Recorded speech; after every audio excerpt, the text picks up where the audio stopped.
नमस्कार। हम बासुकीनाथ सिंह भोजपुरी पॉडकास्ट के 9वां एपिसोड में राउर स्वागत करब। आज हम सुनावे जा रहल बानी चलबीधर के कहानी। तो सुनल जाओ।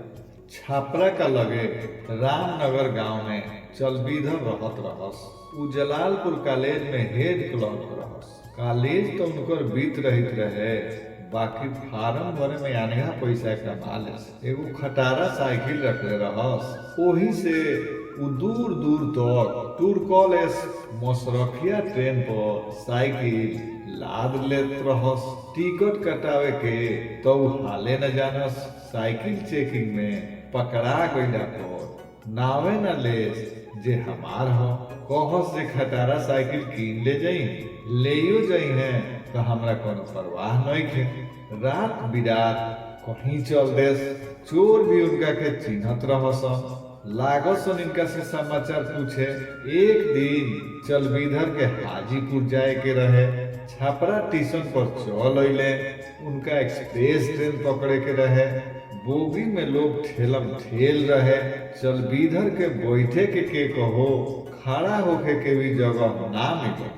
अंत में जब ट्रेन खुले लागल तो चलबीधर पावदाने धके लटक गइले।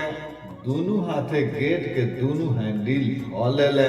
तले 7 आदमी आउ पावदान पर चढ़ गए। चलबीधर का हाथ का नीचा वाला हैंडल ई लोग धोले हल।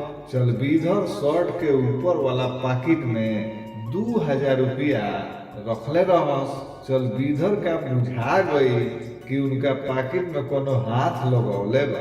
लगले चिल्लाए, रे कौन हमारा पॉकेट में हाथ लगावता? खाली हमार हाथ हजुराइल बा, ना तो तोरा के बता देती।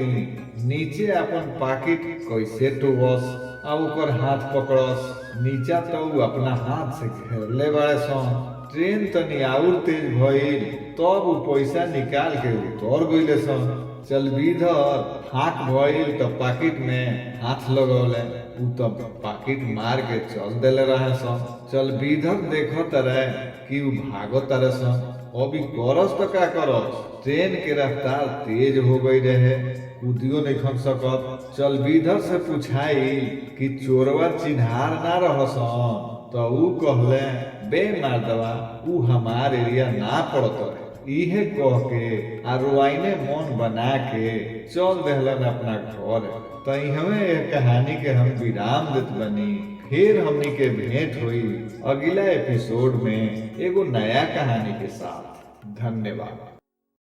हमार निहोरा रही कि अपन यूट्यूब चैनल भोजपुरी लोक रंग के सब्सक्राइब करें।